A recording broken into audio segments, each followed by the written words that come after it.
சத்தியத்திற்குள் அன்பானவர்களே, புதுச்சேரி சத்திய மார்க்க ஆலயத்தில் வாரந்தோறும் ஒவ்வொரு வாரத்தின் முதலாம் நாளிலும் சத்திய மார்க்க ஆராதனை முறைமை நிறைவேற்றப்படுகிறது. சத்திய மார்க்க ஆராதனை முறைமையில் நிறைவேற்றப்படுகிற 3 சத்தியங்கள் மிக முக்கியமானது. 1, சுத்திகரிப்பின் செய்தி. 2, ஆராய்ச்சியின் செய்தி. 3, சத்திய தேவ செய்தி. இந்த 3 செய்திகளையும் யூடியூப் வழியாக உங்களுக்கு வழங்க ஆவியானவரால் வழிநடத்தப்படுகிறோம். இன்றைக்கும் நீங்கள் கேட்கிற இந்த சத்திய செய்தியினை கவனமாக கேளுங்கள். கருத்தாக சத்தியத்தின் ஆழங்களை கண்டுபிடியுங்கள். கேட்கிற சத்தியத்தின் அடிப்படையிலே உணர்ந்து அதை உங்களுடைய தனிப்பட்ட குடும்ப பொது ஊழிய வாழ்க்கையிலே கைகொண்டு வாழ்வதற்கு சத்திய தேவனுக்குள் வார்த்தைக்குள் பிரயாசப்படுங்கள். சத்திய தேவன் தாமே உங்கள் ஒவ்வொருவரையும் ஆசீர்வதிப்பாராக. இந்த சத்திய செய்தியை கேட்பதோடு மாத்திரமல்ல, ஒவ்வொரு செய்திக்கும் உங்களுடைய லைக் எங்களுக்கு ரொம்ப முக்கியமாக இருக்கிறது.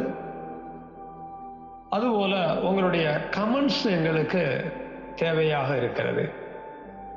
மேலும் இந்த சேனல் உங்களுடைய பயனுக்காக ஆரம்பிக்கப்பட்டிருக்கிறபடியால் சத்திய மார்க்க ஆலயம் புதுச்சேரி என்கிற இந்த சேனலுக்கு உங்களுடைய ஆதரவை தாருங்கள். சப்ஸ்கிரைப் செய்யுங்கள். சத்திய தேவனுக்கு மகிமை உண்டாவதாக. ஆமேன். புதுச்சேரி சத்திய மார்க்க ஆலயத்திற்கு நவம்பர் மாதத்திலும் 5வது முறையாக வாரத்தின் முதலாம் நாளிலே கூடி வந்திருக்கிற உங்கள் ஒவ்வொருவரையும் சத்திய பிதா, குமாரன், பரிசுத்த ஆவியானவராய் இருக்கிற தேவனுடைய தெய்வீக நாமத்தினாலே சத்திய அன்போடு கூட வாழ்த்தி வரவேற்கின்றேன். சத்தியத்திற்குள் அன்பானவர்களே, சத்திய மார்க்க ஆராதனை முறைமையை தேவனுடைய அநாதி ஆலோசனை திட்டம் தீர்மானத்தின்படி இன்றைக்கும் நாம் அனுசரிக்கும்படியாக கூடியிருக்கிறோம். இந்த ஆராதனை முறைமையானது 3 பகுதிகள், 7 சத்தியங்கள் என்பதை நாம் அறிவோம். முதல் பகுதியாக இருக்கக்கூடிய உட்பிராகாரத்தின் பகுதியிலே வேலையிலே முதல் 2 சத்தியங்களை நாம் அனுசரிக்க இருக்கிறோம். முதல் 2 சத்தியங்களிலே முதலாவது சத்தியம் கல்வாரி வெண்கல தொட்டியை வெளிப்படுத்தக்கூடிய சத்திய சுத்திகரிப்பு செய்தியாக இருக்கிறது. நாம் சத்தியத்தினாலே சுத்திகரிப்பை பெற்று சத்திய தேவனுக்கு ஆராதனை முறைமையை நிறைவேற்ற இருக்கிறோம். முதலாவது நாம் கேட்க இருக்கிற சுத்திகரிப்பு செய்தியினுடைய தலைப்பு என்னவென்றால், பரியாசக்காரர்களாக வாழ்கிற குற்றம். சுத்திகரிப்பு செய்திக்கான தலைப்பினை நாம் எழுதி கொண்டோமானால் அதற்கு தேவையான வேத வசனங்களையும் நாம் எழுதி கொள்ள இருக்கிறோம். முதலாம் வசனம் நீதிமொழிகள் 14:6. இரண்டாம் வசனம் சங்கீதம் 1:1. மூன்றாம் வசனம் நீதிமொழிகள் 14:9. நான்காம் வசனம் எபேசியர் 5:4. கடைசியாக 5ஆம் வசனமாக நாம் எப்போதும் எழுதி கொள்ளக்கூடிய சங்கீதம் 73:13. சத்தியத்திற்குள் அன்பானவர்களே, இன்றைய சுத்திகரிப்பின் செய்திக்கான தலைப்பினை நாம் முதலாவது விளங்கிக் கொள்ள வேண்டும். பரியாசக்காரர்களாக வாழ்கிற குற்றம். நாமும் குறித்த காலத்திலே மனம் திரும்பி ரட்சிக்கப்பட்டு கர்த்தருடைய சபை என்று அழைக்கப்படுகிற சத்திய மார்க்க சபைக்குள்ளாக காணப்படுகிறோம். சத்திய மார்க்க சபைக்குள்ளே ஒவ்வொரு நாளும் நாம் குற்றமற்றவர்களாக அவருக்காக வாழ்க்கை நடத்த வேண்டும். நம்முடைய ஆவி, ஆத்துமா, சரீரம் இப்படி 3 பகுதிகளிலும் குற்றமற்ற வாழ்க்கையை நடத்த வேண்டும். ஆனால் பல்வேறு விதமான குற்றங்கள் நம்முடைய ஆவி, ஆத்துமா, சரீரத்திலே காணப்படுகிறது. அந்த குற்றங்களின் பட்டியலிலே ஒன்றுதான் பரியாசம். உங்களுக்குள்ளும் எனக்குள்ளும் பரியாசம் என்ற குற்றம் இருக்குமானால் நாம் பரியாசக்காரர்களாக வாழ்ந்து வருகிறோம் என்று பொருள். இந்த பரியாசங்கிற வார்த்தையை நம்ம அதிகமாக சிந்திக்கணும், அதனுடைய பொருளை விளங்கணும். ஒரு மனிதன் மற்றொரு மனிதனை சர்வ சாதாரணமாக பரியாசம் பண்ணுகிறதை நாம் பார்க்க முடியும். அதாவது ஏளனப்படுத்தி பேசுவதை, மட்டம் தட்டி பேசுவதை, தாழ்வாக பேசுவதை நாம் பார்க்க முடியும். எத்தனையோ இடங்கள்ல நம்ம பார்க்கிறோம், நம்ம வீடுகளில் பார்க்கிறோம், நம்முடைய உறவுகளோடு பழகுகிறோம், அங்கே பார்க்கிறோம். நாம் நண்பர்களோடு சேர்ந்து இருக்கும்போது அங்கே பரியாசம் ஒவ்வொருவரிடத்திலும் பயன்படுத்தப்படுவதை பார்க்கிறோம். நம்ம வேலை செய்யக்கூடிய இடங்கள்லையும் ஒருத்தர் பரியாசம் பண்ணக்கூடிய காரியங்களை பார்க்கிறோம். இது உலக மக்கள் மத்தியிலே சகஜமா இருக்கக்கூடிய ஒன்றா போச்சு. எல்லா இடங்கள்லையுமே இருக்கு, வீட்டில் இருக்கு, வெளியில இருக்கு, உலகத்துல எல்லா இடங்கள்லையுமே இந்த மாதிரியான ஒரு குற்றம் நிறைஞ்சு காணப்படுகிறது. சிறு பிள்ளைகளிலிருந்து, வாலிப பிள்ளைகளிலிருந்து, சகோதரர்களிலிருந்து, சகோதரிகளிலிருந்து, ஏன் வயசானவங்க வரையில எல்லா இடத்துலையும் இருக்கதான் செய்யும். இடம் பொருள்லாம் கூட பார்க்க மாட்டாங்க. யார் இருக்கிறாங்க, என்ன மாதிரியான சூழ்நிலை இருக்குது, ஒருத்தர் என்ன நிலைமையில இருக்கிறாங்க, எதுவுமே பார்க்க மாட்டாங்க. பரியாசங்கிறது எங்க பார்த்தாலும் இருக்கு. பல நேரங்கள்ல பஸ்ஸில் பார்க்கும்போது சிறு வயது நபர்கள், ஒரு வயதானவர் நிற்கிறத பார்த்துட்டு, நபர் பெருசு நிற்குது பாரு அப்படிம்பாங்க. அவங்க வீட்டில் வயதானவங்க இருக்க மாட்டாங்களா? வயதான பாட்டிமார்கள், வயதான தாத்தாக்கள் இருக்க மாட்டாங்களா? ஏன் அவங்க அப்பாவுக்கே வயசாக இருக்கும், அவங்க அப்பாவை, அவங்க அம்மாவை, அவங்க தாத்தாவா, பாட்டியை, இந்த பார் பெருசு இருக்கு பார் அப்படின்னு பட்டுன்னு சொல்லிடுவாங்களா? பரியாசம் எங்க பார்த்தாலும் நிறைஞ்சிருக்குது. இன்னும் பரியாசத்தை வேத வசனங்களின் அடிப்படையிலே நாம் பின்னதாக அதிகமாக நுணுக்கமாக தேட, ஆராய, தியானம் பண்ண பழக்கமெல்லாம் நமக்கு உண்டாகும், ஆய்ச்சிகள் உண்டாகும். ஏனென்றால் அப்போதுதான் இந்த குற்றம் என்னதென்று அறிந்து உணர்ந்து கொஞ்சம் கொஞ்சமா நம்ம இடத்திலிருந்து அது வெளிப்படாத வண்ணம், நாம் பரியாசக்காரர்களாக நடந்து கொள்ளாத வண்ணம் நம்முடைய வாழ்க்கையை நடத்த பெரிய உதவியா இருக்கும். இந்த தலைப்பினை நாம் எங்கே இருந்து எடுத்துக்கொண்டோம் என்றால், நீதிமொழிகள் 14ஆம் அதிகாரம் 6ஆம் வசனத்திலிருந்து எடுத்துக்கொண்டோம். நீதிமொழிகள் 14:6 எடுத்திருக்கிறோம். இந்த வசனத்தை வாசிக்கிறேன், கவனிங்க. பரியாசக்காரன் ஞானத்தை தேடியும் கண்டுபிடியான். பரியாசக்காரனுக்கு ஞானம் கிடைக்காது அப்படிங்கிற மாதிரி இந்த வசனம் எழுதப்பட்டிருக்கு. பரியாசக்காரன் ஆண்பால்ல எழுதப்பட்டிருந்தாலும், சகோதரர்மார்களை பற்றி எழுதப்பட்டிருந்தாலும், சகோதரர்மார்களுக்கு இணையாக சகோதரிமார்களும் இன்றைக்கு பரியாசக்காரிகளாக, பரியாசம் உள்ள குற்றத்தை தங்களிடத்திலிருந்து வெளிப்படுத்தக்கூடிய ஒரு வாழ்க்கையை நடத்தக்கூடியவர்களாக இருக்கிறார்கள். சகோதரர்மார்களாக இருந்தால் பரியாசக்காரன், சகோதரிமார்களாக இருந்தால் பரியாசக்காரி. நம்மிடத்திலே இந்த குற்றம் இருக்குமானால் நாம் இந்த நிலையில் தான் இருக்கிறோம். எந்த காலத்திலேயும் நமக்கு ஞானம் வந்துடாது. ஞானத்தை கண்டுபிடிக்கிறது ரொம்ப கஷ்டம். இப்ப ஞானத்தை கண்டுபிடிக்கிறத பத்தி நம்ம உள்ள போகல. நான் பரியாசக்காரனாக, பரியாசக்காரியாக தேவனுடைய சபைக்குள்ளே காணப்படுகிறேனா அதை கண்டுபிடிக்கணும். கண்டுபிடிச்சு மனம் திரும்பணும். எத்தனையோ வீடுகள்ல கணவன்மார்கள் தங்களுடைய மனைவிமார்களை பரியாசம் பண்ணுகிற ஒரு பழக்கத்தை வழக்கமா வச்சிருப்பாங்க. பல நேரங்கள்ல மனைவிமார்கள் தங்களுடைய கணவன்மார்களை அதிகமா பரியாசம் பண்ணக்கூடிய ஒரு நிலையிலேயும் இருக்கிறாங்க. சில நேரங்களில் வெளியில இருந்து யாராவது நம்ம வீட்டுக்கு வந்திருப்பாங்க. வீட்டில் ஆம்பளை ரொம்ப முக்கியமான பொறுப்பாச்சேன்னு சொல்லி அவர்கிட்ட வந்து பேசுவாங்க. அந்தாள்கிட்ட ஏன் கேட்குறீங்க, எதா இருந்தாலும் இங்கே நான் தான், இங்கே வாங்க, அது வேஸ்ட்டு. பரியாசம் தான் அது. மனைவிமார்கள் கணவனை பரியாசம் பண்றாங்களா? கணவனுக்கு படிப்பு இருக்காது, அவ்வளோவா விவரமாக இருக்க மாட்டார். ஒரு வீட்டுக்கு ஒரு விஷயமா வந்திருக்கிறாங்க, ஒரு கல்யாண காரியமாக பத்திரிக்கை வைக்க வந்திருப்பாங்க, ஒரு நல்லது கெட்டதை ஏதாவது கேட்க வந்திருப்பாங்க. அப்போ கணவனை வீட்டில் முக்கியமான ஆள், தலையாக இருக்கிறாரு, பொறுப்பாக இருக்கிறாருன்னு சொல்லி அவரை பார்த்து பேசுவாங்க, இல்லை ஏதாவது கொடுப்பாங்க, கேட்க பார்ப்பாங்க. அப்போ மனைவிமார்கள் எப்படி நடந்துக்கிறாங்க?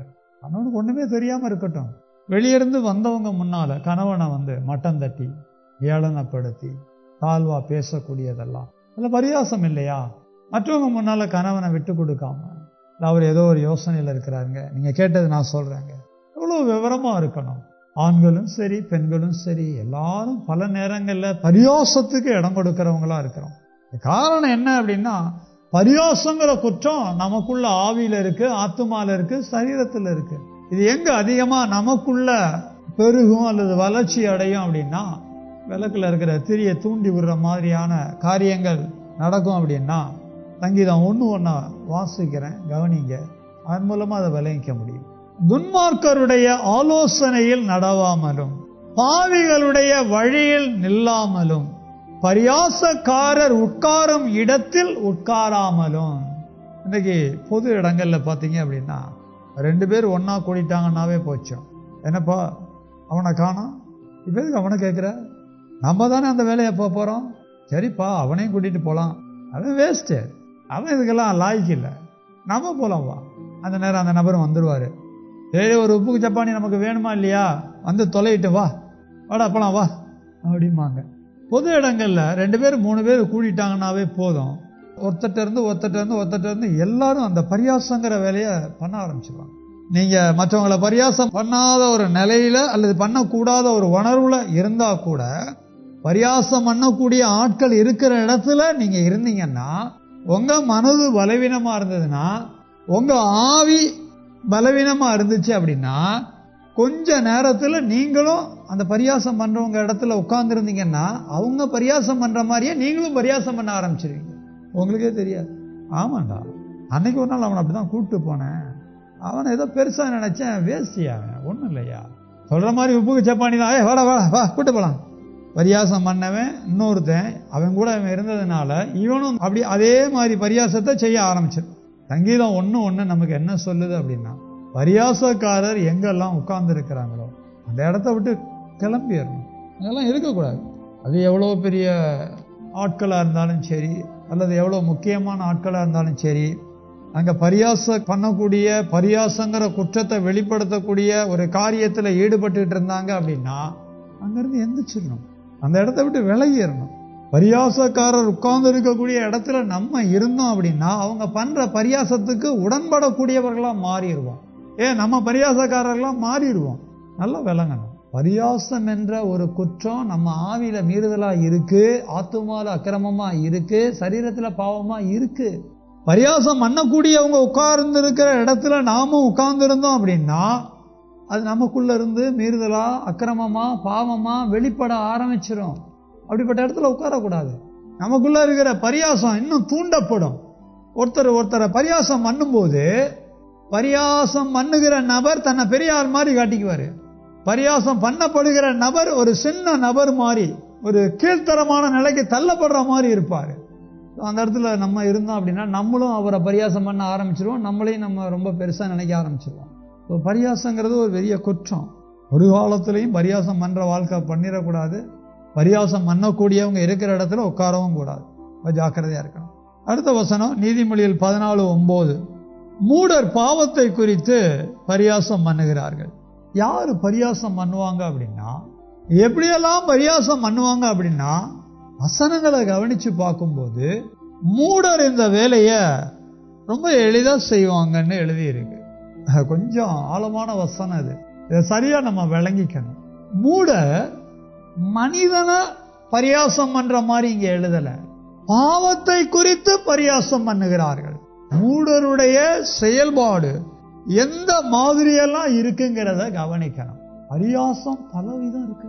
பரியாசம் பண்ணுதல, பரியாசம் என்ற குற்றத்தை விதவிதமா நம்ம பார்க்கலாம். ஞானம் இல்லாதவர்கள் மூடர்கள். இந்த மூடர்களை பொறுத்த வரையில பாவத்தையே பரியாசம் பண்ணுவாங்க. ஒன்றும் இல்லை, நீங்க சில நேரம் போயிட்டு இந்த போத சம்பந்தமான காரியத்துல அடிமையா இருக்கக்கூடிய நபர்களிடத்துல இதெல்லாம் பெரிய பாவம்னு சொல்லி பாருங்களேன். எது பாவம்? சிகரெட்டு குடிக்கிறது பாவமா? தண்ணி அடிக்கிறது பாவமா? இந்த மாதிரி போத வஸ்துகளை உபயோகப்படுத்துறது பாவமா அப்படின்னு கேட்பாங்க. ஆமாங்க, இந்த மாதிரி எல்லாம் நீங்க இருந்தீங்கன்னா, சிகரெட்டு பிடிச்சிங்கன்னா, தண்ணி அடிச்சிங்கன்னா, போதையெல்லாம் உபயோகப்படுத்தினீங்கன்னா அதெல்லாம் பெரிய பாவங்க அப்படின்னு சொன்னோன்னு வச்சுக்கோங்களேன். எவனாவது விரல் வாயில வச்சு சூப்பிக்கிட்டு இருப்பான், அவங்கிட்ட போய் சொல்லு, எனக்கெல்லாம் தெரியும், ஏதோ உடம்பு வலிக்குதோ கொஞ்சம் தண்ணி அடிக்கிறேன், கொஞ்சம் மைண்டு வேலை செய்ய மாட்டேங்குது, லைட்டா அப்படி இழுக்கிறேன், ரொம்ப மனசு கஷ்டமா இருக்குது, இந்த மாதிரிலாம் கொஞ்சம் உள்ள எடுத்துக்கிறேன், எடுத்தா கொஞ்சம் நல்லா இருக்கு, நீ என்கிட்ட இதெல்லாம் பேசாத, உனக்கு என்ன தெரியும் அப்படின்னு சொல்லி தகாத காரியத்தை வேண்டாம், அது நல்லதல்ல, அது குற்றம் அப்படின்னு எடுத்து சொல்லும் போது பாவத்தையே பரியாசம் பண்ணுவாங்க. தண்ணி அடிக்கிறதெல்லாம் ஒண்ணும் இல்லையா, சிகரெட் குடிக்கிறதெல்லாம் ஒண்ணும் இல்லையா, போதெல்லாம் ஒண்ணும் இல்லையா, அதெல்லாம் ஒரு நல்ல உலகம் ஐயா, அதை பத்திலாம் உனக்கு தெரியாதியா அப்படிம்பாங்க. அது இல்லாம வாழ முடியாதியா, அது இருந்தாதான் வாழ முடியுமாங்க.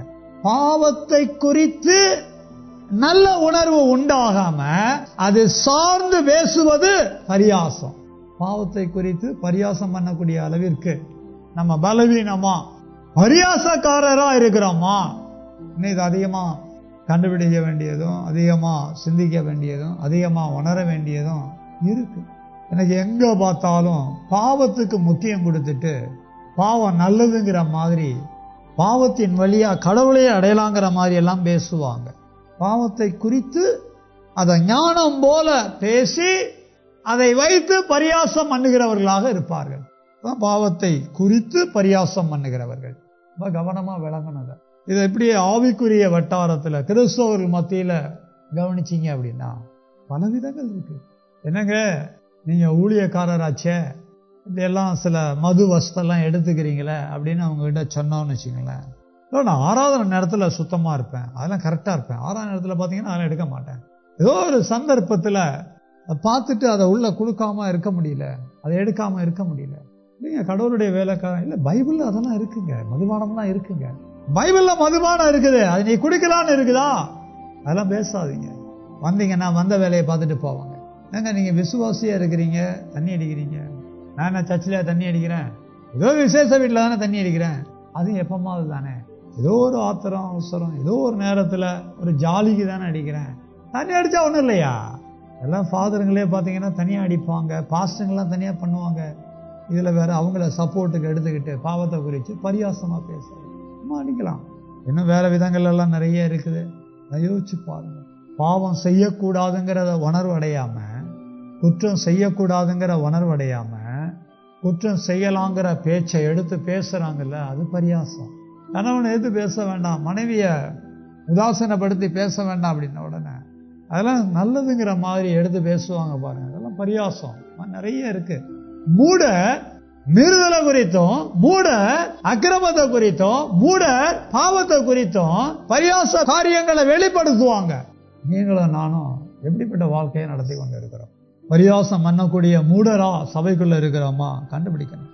அடுத்த வசனம் கண்டுபிடிச்செல்லாம் ஏன் மனம் திரும்பணும் அப்படிங்கிறத நமக்கு வெளிப்படுத்தக்கூடிய ஒரு புதிய ஏற்பாட்டு வேத வசனம். எபேசியர் 5:4 வாசிக்கிறேன், கவனிங்க. அப்படியே வம்பும் புத்தி ஈனமான பேச்சும் பரியாசமும் தகாதவைகள். பரியாசம் தகாத காரியமா? தகாத அப்படின்னா குற்றம் நிறைஞ்ச காரியமா? யாரும் யாரையும் பரியாசம் பண்ணக்கூடாது, யாரும் யாரையும் ஏளனப்படுத்தக்கூடாது, யாரும் யாரையும் மட்டம் தட்டக்கூடாது, யாரும் யாரையும் இகழ்ந்து பேசக்கூடாது. அது தகுதி இல்லாத காரியங்கள். அப்படின்னா என்ன? மீறுதல் உள்ள காரியங்கள், அக்கிரமம் உள்ள காரியங்கள், பாவம் உள்ள காரியங்கள். நீங்க எல்லாம் எப்படி இருக்கிறீங்க, நான் எப்படி இருக்கிறேன் கண்டுபிடிக்கணும். கூடுமானவரை தகுதி இல்லாத பேச்சு என் வாயிலிருந்து வெளிப்படாத அளவிற்கு என் மனதை நான் பக்குவப்படுத்த வேண்டும், என்னுடைய பேச்சை பக்குவமாக வெளிப்படுத்த வேண்டும், என்னுடைய செயலை பக்குவம் உள்ளதாக நிறைவேற்ற வேண்டும். தகாத எண்ணங்கள், தகாத வார்த்தைகள், தகாத செய்கைகளை விட்டுவிடக்கூடிய அளவிற்கு பரியாசத்தை நீக்க வேண்டிய நபர்களாக சபைக்குள்ளே தேவ ஜனமாக நாம் வாழ வேண்டும். சங்கீதக்காரன் தன்னிடத்துல இருக்கிற பரியாசத்தை கண்டுபிடிச்சு மனம் திரும்பி இருக்கிறான். புதிய ஏற்பாட்டு தேவ ஜனமா இருக்கக்கூடிய நம்முடைய ஆவி ஆத்மா சரீரத்தில் இருக்கிற தகாத பரியாசத்தை கண்டுபிடிச்சு மனம் திரும்பி நம்மளை சுத்தம் பண்ண வேண்டாமா? சங்கீதம் 73:13 சங்கீதக்காரன் என்ன சொல்றான் கவனிப்போம். நான் விருதாவாகவே என் இருதயத்தை சுத்தம் பண்ணி குற்றம் இல்லாமையிலே என் கைகளை கழுவினேன். அவன் ஆவி ஆத்மா சரீரத்துல வார்த்தைகள் எண்ணங்கள் கிரியைகள்ல பரியாசம் இருக்கிறத கண்டுபிடிச்சதுனால எல்லாம் சுத்தம் பண்ணணும்னு சொல்லி அன்னைக்கு அவனுடைய காலத்துல வெண்கல தொட்டி இருந்துச்சு. அந்த வெண்கல தொட்டியில வார்க்கப்பட்ட ஜலத்துல அவன் கழுவனான். ஆனா என்னைக்கு கல்வாரி சிலுவையின் சத்தியம் இருக்குது, கல்வாரி வெண்கல தொட்டி நமக்காக இருக்குது. நம்மை ஆராய்ந்து நம்மை உணர்ந்து நம்மிடத்தில் இருக்கக்கூடிய பரியாசங்கிற குற்றத்தை கண்டுபிடிச்சு கல்வாரி வெண்கல தொட்டியில கழுவப்பட நம்ம ஒவ்வொருத்தரும் மனம் திரும்ப வேண்டிய நேரமாக இருக்கிறது. நம்ம எல்லாரும் கல்வாரி வெண்கல தொட்டி அண்டையில எழும்பி நிற்கலாமா? எல்லாரும் கல்வாரி வெண்கல தொட்டி அண்டையில எழும்பி நிற்க வேண்டும். சத்திய மார்க்க ஆராதனை முறைமையை நாமும் இன்றைக்கும் அனுசரிக்க நம்முடைய ஆவி ஆத்துமா சரீரத்திலே காணப்படுகிற குறைகள் குற்றங்கள் இன்னதென்று கண்டுபிடித்து உணர இன்றைய நாளிலும் சுத்திகரிப்பின் செய்தியாக பரியாசக்காரர்களாக வாழ்கிறத குற்றம்னு சொல்லி நம்முடைய தெய்வம் நமக்கு வெளிப்படுத்தினார். பரியாசக்காரன் ஞானத்தை தேடியும் கண்டுபிடிக்க முடியாதுன்னு சொல்றார். சபைக்குள்ளே காணப்படுகிற பரிசுத்த சகோதரனே, பரிசுத்த சகோதரியே, உன்னிடத்திலே குறையாக குற்றமாக பரியாசக்காரனாக பரியாசக்காரியாக ஞானத்தை ஒரு காலத்திலையும் கண்டுபிடிக்க முடியாத நபராக நம்ம காணப்படுறோமா? கொஞ்சம் யோசிங்க. நான் யாரையுமே பரியாசம் பண்ணக்கூடாது, அதாவது பரியாசக்காரனா இருக்கக்கூடாது, பரியாசக்காரியா இருக்கக்கூடாது. உனக்கு என்ன தெரியும்? உனக்கு ஒன்னும் தெரியாது. புருஷன் மனைவியா, மனைவி புருஷன், நண்பர்கள் கூட பழகக்கூடியவங்கள, சொந்த பந்தங்கள் மத்தியில ஒருத்தரை கேவலப்படுத்துறது, ஒருத்தரை ஏளனப்படுத்துறது, ஒருத்தரை மட்டம் தட்டுறது, ஒருத்தரை ஒன்னும் இல்லாம கீழாக எவ்வளவு தூரம் அமுக்க முடியுமோ அமுக்க, எல்லாம் பரியாசம் தான். மூட பாவத்தை குறித்தும் பரியாசம் பண்ணுகிறார்கள் என்று எழுதி இருக்கிறது. இதெல்லாம் எப்படி நம்ம கிட்ட வருது? ஒரு மனிதனை பரியாசம் பண்ற மாதிரி இன்னொரு மனிதன் பாவத்தை குறிச்சோ மீறுதலை குறிச்சோ அக்கிரமத்தை குறிச்சோ நம்ம கிட்ட சுட்டி காட்டும் போது அந்த பாவத்தை செய்யறதெல்லாம் நல்லது போல பேசுறோம் பாருங்களேன். இப்படிப்பட்ட பரியாசம், நான் பேசினது சரி, நான் சொன்னது சரி, நான் செஞ்சது சரி, நான் நினைச்சது சரின்னு சொல்லி ஒருத்தர் நல்லதை சொல்லும் போது அதை ஒதுக்கிட்டு நம்ம நினைக்கிறதும் நம்ம பேசுறதும் நம்ம செய்யறதும் சரின்னு சொல்லி குற்றத்தை குறித்து பரியாசம் பண்ணக்கூடியவர்களாகவும் நம்ம எப்படியெல்லாம் எப்ப ஆகிறோம் எப்படி ஆகிறோம்னு பார்க்கும்போது பரியாசம் பண்ணக்கூடிய கூட்டம் எங்க இருக்குதோ அங்க உட்கார்ந்து பேசி பேசி பேசி அவர்களிடத்துல இருக்கிற பரியாசம் எனக்குள்ள ஆத்துமால ஆவில சரீரத்துல ஒரு நாள் இல்லைன்னாலும் ஒரு கட்டத்தில் அது வெளிப்படக்கூடிய நிலைமைக்கு வந்துடுறோம். நமக்கு பிடிச்சவங்க, நமக்கு தெரிஞ்சவங்க நிறைய இருப்பாங்க. அவங்களாம் கூடி உட்கார்ந்து பேசும்போது பரியாசத்தை பேசுறாங்களே, நீங்களும் நானும் அங்க உட்கார்ந்து நம்ம வாழ்க்கையை செலவழிக்கிறோமா? அங்க இருந்துதான் எனக்குள்ள இருக்கிற அந்த பரியாசம் தூண்டி விடப்படுகிறது. அந்த மாதிரி தூண்டி விடப்பட்டு பரியாச எண்ணங்களுக்கும் பரியாச பேச்சுகளுக்கும் பரியாச காரியங்களுக்கும் இடம் கொடுத்து என் வாழ்க்கைய பரியாசக்காரனா பரியாசக்காரியா மூடனா குற்றங்களா பரியாசம் பண்ற அளவிற்கு காணப்படுகிறனா? ஏற்பாட்டு சபைக்கு அப்போஸ்தலனாகிய பவுல் மூலமாக பரிசுத்த ஆவியானவர் எழுதின வார்த்தைகளை கவனிக்கும் போது பரியாசம் தகாதவைகள் தான் எழுதி இருக்கிறது. எத்தனை வருஷமா பைபிள் படிக்கிறோம், எத்தனை வருஷமா தேவ ஜனமா வாழ்க்கையை நடத்துறோம், எங்கெல்லாம் பரியாசம் பண்ணி இருக்கிறோம். ஒருவருடைய குறைவை நாம அவர்கள் முன்னால எடுத்து சொல்லி அவர்களை பரியாசம் பண்றது மட்டும் பரியாசம் இல்லைங்க. எலும்பேன் கருப்பேன் இப்படி சொல்றது மட்டும் பரியாசம் இல்லைங்க. ஒருத்தருக்கு கொடுக்க வேண்டிய மதிப்பை மரியாதைய கனத்தை கொடுக்காம அவங்கள எந்த அளவுக்கு நம்மளை விட்டு குறைவா மதிப்பிட்டு ஏளனப்படுத்த முடியுமோ அந்த அளவுக்கு பல காரியங்களை நம்ம செஞ்சிருக்கிறதெல்லாம் பரியாசம் தாங்க. ஒரு ஏழையா இருந்தாலும் அவனை ஒரு மனிதனா பார்க்கணும். ஒண்ணுமே தெரியாத ஒரு நபரா இருந்தாலும் நம்மளை போல ஒரு மனிதனா பார்க்கணும். ஏழைய ஒரு மாதிரி பார்க்கறது, பணக்காரனை ஒரு மாதிரி பார்க்கறது, ஏழை அங்க உட்காரு அப்படிங்கிறது, பணக்காரங்களை வாங்கய்யா வாங்கய்யா. பரியாசம் எப்படியெல்லாம் நம்ம கிட்ட இருக்கு. அதெல்லாம் தகாததுன்னு வேதம் சொல்லுதே. தகாதத குப்பை குப்பையா நமக்குள்ள கொட்டி வச்சிருக்கிறோமே, அதை கண்டுபிடிச்சு மனம் திரும்ப வேண்டாமா? சங்கீதக்காரன் அவன் சும்மா தன்னை சுத்தம் பண்ணிக்கல, தாங்கிட்ட இருக்கிற குற்றத்தை குறைய கண்டுபிடிச்சு மனம் திரும்பினான். எண்ணங்கள்ல பரியாசம் இருக்குதா? வார்த்தைகள்ல பரியாசம் இருக்குதா? செய்கையில பரியாசம் இருக்குதா? என்னை உணர்த்தும் ஆவியானவரேன்னு ஒவ்வொருத்தரும் கேட்கணும். அப்பதான் ஆவியானவர் உணர்த்துவார். நிச்சயம் பரியாசம் பண்ற உணர்வும், பரியாசம் பண்ற பேச்சும், பரியாசம் பண்ற செய்கையும் நம்ம கிட்ட இல்லாம இருக்காது.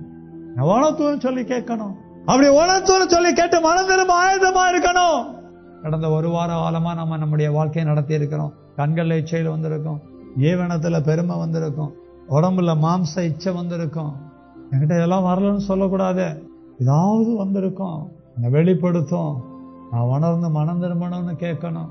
எத்தனையோ பேர்கிட்ட பேசி இருக்கிறோம், எல்லாம் மீறி பேசியிருப்போம். எத்தனையோ பேரை நினைச்சிருக்கிறோம், அவர்களை தவறா நினைச்சிருப்போம், அக்கிரமமா நினைச்சிருப்போம். எத்தனையோ பேர்கிட்ட எத்தனையோ காரியங்கள்ல என் குடும்பத்துல பாவ கிரியைகளை வெளிப்படுத்தி இருப்போம். எல்லாம் என்ன உணர்த்தாண்டவர, கடந்த வாரத்துல என்ன மாதிரி எல்லாம் நான் நடந்துகிட்டேன், உனக்கு பிரியமில்லாத வாழ்ந்தேங்கிற எனக்கு உணர்த்தும், என் அடிமைத்தனத்தை உணர்த்தும் அப்படின்னு சொல்லி ஆவியானவர்கிட்ட கேட்டு மனம் திரும்பி நல்ல உணர்வை பெற்று குற்றங்களெல்லாம் ஒத்துக்கொண்டு மௌனமா அறிக்கை செய்து கல்வாரி வெண்கல தொட்டி அண்டையில சேர்ந்து கழுவப்பட ஒப்பு கொடுக்கலாமா? உங்களோடு கூட நானும். பாவங்களை மறைக்கிறவன் வாழ்வடைய மாட்டான், அவைகளை அறிக்கை செய்து விட்டு விடுகிறவனும் இரக்கம் பெறுவான் என்று எழுதியிருக்கிறதே. நம்மிடத்துல உண்டான இச்சைகளை, குற்றங்களை, அடிமைத்தனங்களை உணர்ந்து அறிக்கை செஞ்சிருந்தோம்னா கல்வாரி வெண்கல தொட்டி அண்டையிலே சேர்ந்த நாம நமக்காக கல்வாரி சிலுவையிலே நம்முடைய குற்றங்களை போக்குவதற்காக இயேசு கிறிஸ்து கொடுத்த அந்த குற்றமற்ற மாசற்ற விளையேற பெற்ற ஜீவனால கழுவப்பட ஒப்புக்கொடுக்கலாமா? ஒப்புக்கொடுக்கிற ஒவ்வொருவருக்காகவும் அடியன் செபிக்க இருக்கிறேன். சத்திய தகப்பனே, சத்திய குமாரன் இயேசுவின் நாமத்தில் சத்திய ஆவியானவரின் துணையோடு நாங்கள் மனம் திரும்பி குற்றம் இல்லாமையிலே கழுவப்பட எங்களை தாழ்த்துகிறோம். எங்களுடைய பரியாசங்கள் எல்லாம் உணர்ந்துட்டோம், எங்களுடைய இச்சைகள் எல்லாம் உணர்ந்துட்டோம், எங்களுடைய குற்றங்கள் அடிமைத்தனங்கள் எல்லாம் உணர்ந்து அறிக்கை செய்திருக்கிறோம். கர்த்தராகிய இயேசுவின் நாமத்தில் எங்களை மன்னிங்க. அவர் எங்களுக்காக கல்வாரி சிலுவையில கொடுத்த குற்றமற்ற மாசற்ற விளையேற பெற்ற ஜீவ ஆவி ரத்தம் ஜலத்தினால என்னை, எங்களை, ஆவி ஆத்மா சரீரத்தை, வார்த்தை எண்ணங்கள் கிரியைகளை கழுவி சுத்தமாக்குங்க ஆண்டவன். எபேசியர் 5:26-1 படி உம்முடைய சத்திய வசனத்தினாலும் எங்களை சுத்திகரியும் ஆண்டவரே. நாங்கள் வேண்டிக் கொண்டபடியே மன்னித்து கழுவி சுத்திகரித்து எங்களை சுத்தம் பண்ணினீர் என்று விசுவாசிக்கிறோம். உமக்கே துதி கன மகிமையை செலுத்துகிறோம். சத்திய இயேசு கிறிஸ்துவின் நாமத்தில் சத்திய ஆவியானவரின் துணையோடு செபிக்கிறோம். சத்தியமுள்ள பிதாவே, ஆமென், ஆமென்.